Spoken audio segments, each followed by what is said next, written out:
Blavatsky describes it as beingness. Let me quote from the proem in The Secret Doctrine. There is one absolute reality, which antecedes all manifested conditioned being.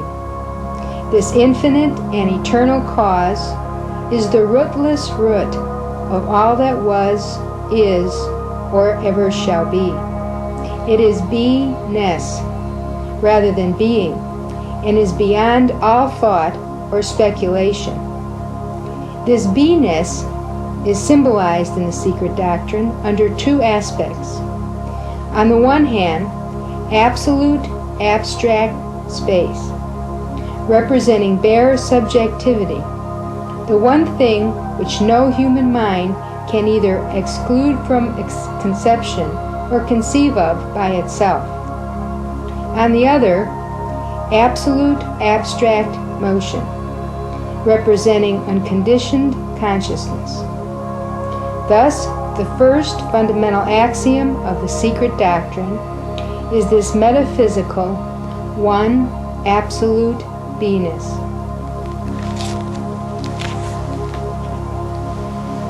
This ultimate principle has been called by various names in the esoteric traditions of other cultures.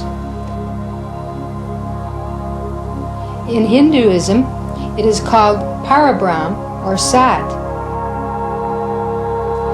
The Buddhists term it as Adi Buddhi. And the Hebrews referred to it as Ein Sof.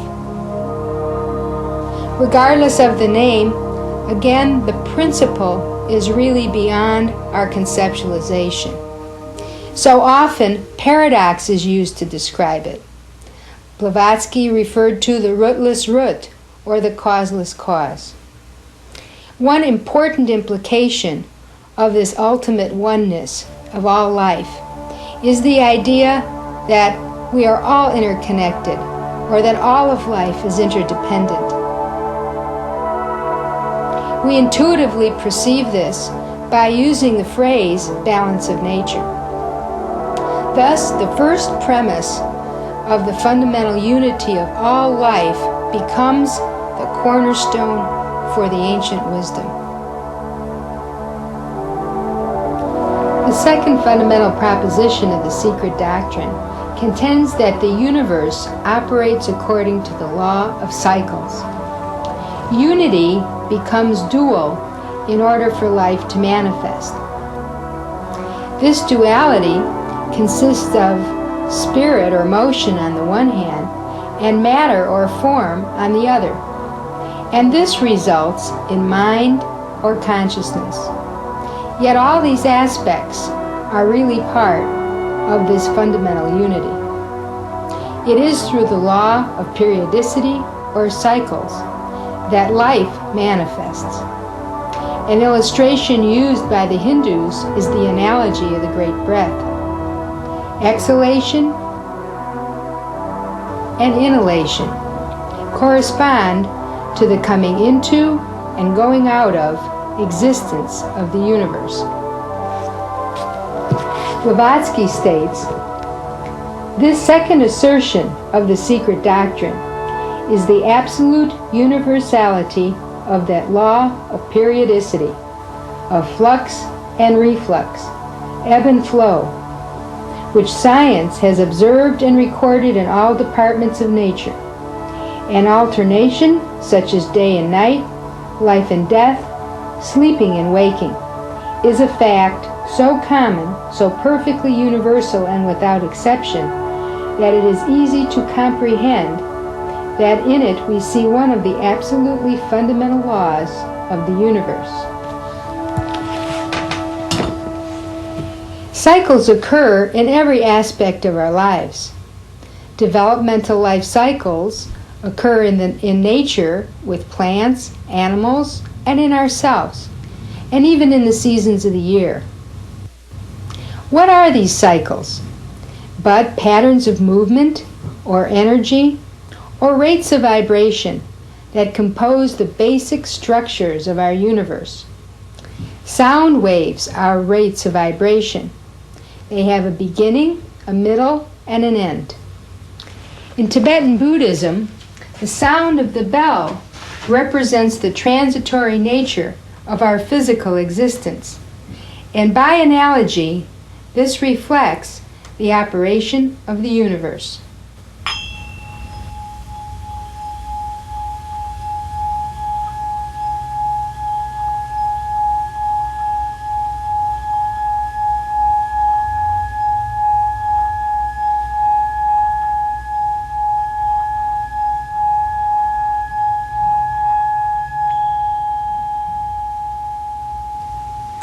Hence, cycles turn the wheels of life in a spiral ascent towards a pattern of hierarchical evolution. The third axiom of the secret doctrine asserts the fundamental identity of all souls with the universal Oversoul, the latter being itself an aspect of the unknown root, and the obligatory pilgrimage for every soul, a spark of the former, through the cycle of incarnation or necessity, in accordance with cyclic and karmic law during the whole term. Each of us is a spark of the divine flame. In Tibetan Buddhism, just as the bell represents the transitory nature of our physical existence, the dorji symbolizes the diamond soul, or that which is eternal in all of us. In essence, we are spiritual pilgrims, embarked on an evolutionary journey through the kingdoms of life. Evolution is like a ladder. To ascend, you must climb each step. As the pilgrim experiences learning in all the kingdoms of nature, including mineral, vegetable, animal, and man. But something unique occurs in the human kingdom, and that's the unfoldment of mind. Human beings become self-conscious entities, having choice, and thereby becoming responsible for their own evolution. The lesson to learn in the human kingdom is for all of humanity to discover its inner divine nature. But this can only be done by self-induced efforts. H.P. Blavatsky states, "Man lifts himself by degrees from the state of a beast to the glory of a god."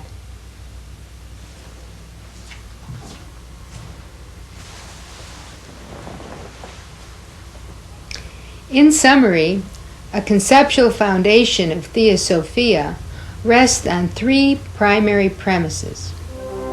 The first is the essential unity of all life, based on the one ultimate absolute reality that is beyond our comprehension.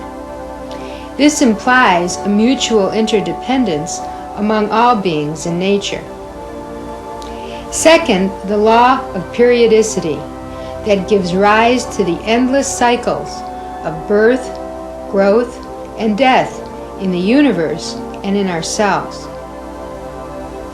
Third, hierarchical evolution, in which the spiritual pilgrim evolves through the kingdoms of nature and in becoming human acquires mind or self-consciousness in order to freely discover the divine element within.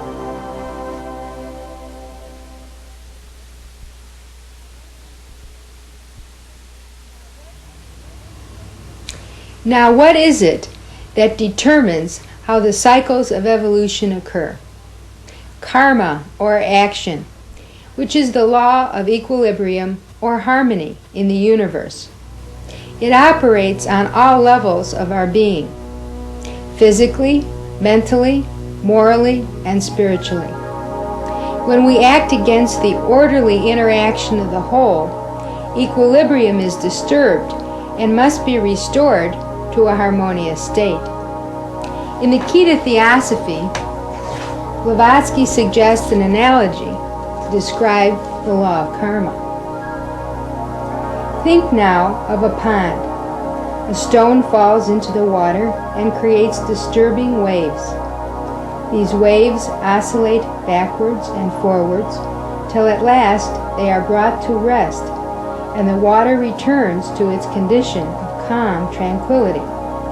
Similarly, all action on every plane produces disturbance in the balanced harmony of the universe, and the vibrations so produced will continue to roll backwards and forwards till equilibrium is restored.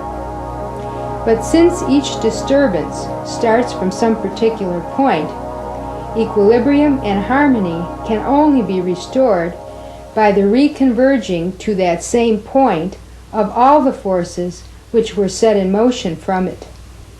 And here you have proof that the consequences of a man's deeds, thoughts, etc., must all react upon himself, and with the same force from which they were set in motion.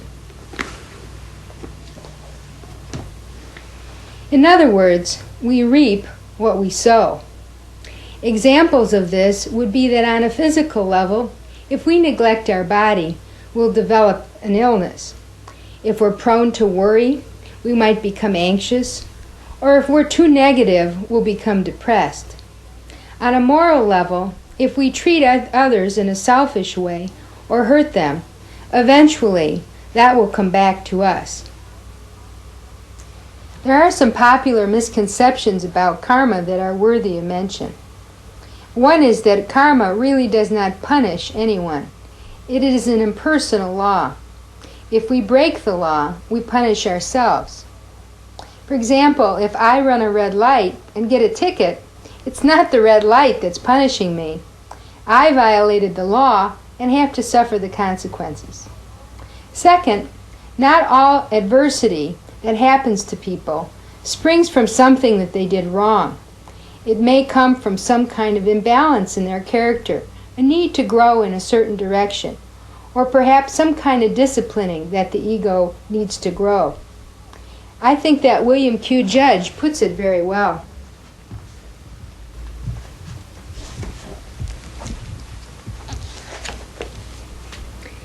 He says, "No man but a sage or a true seer can judge another's karma. Hence, while each receives his deserts, appearances may deceive, and birth into poverty or heavy trial may not be punishment for bad karma. For egos continually incarnate into poor surroundings, where they experience difficulties and trials, which are for the discipline of the ego, and result in strength, fortitude, and sympathy."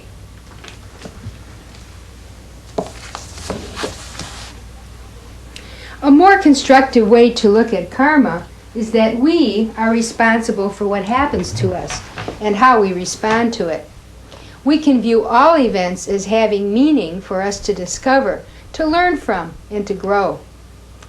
Now, just as individuals create karma, so do families, societies, civilizations, and humanity at large. Individuals are affected by the greater karmic influence of which they are a part because of their interdependence on the whole. Karma, then, is a universal law, impersonal and complex, but it renders justice in the world.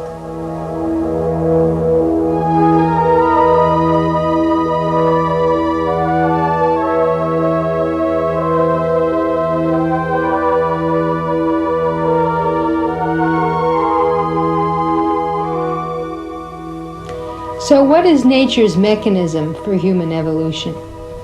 It is the ancient doctrine of reincarnation, which means rebirth or re-embodiment. All of the species in nature change form. For example, the caterpillar becomes a butterfly.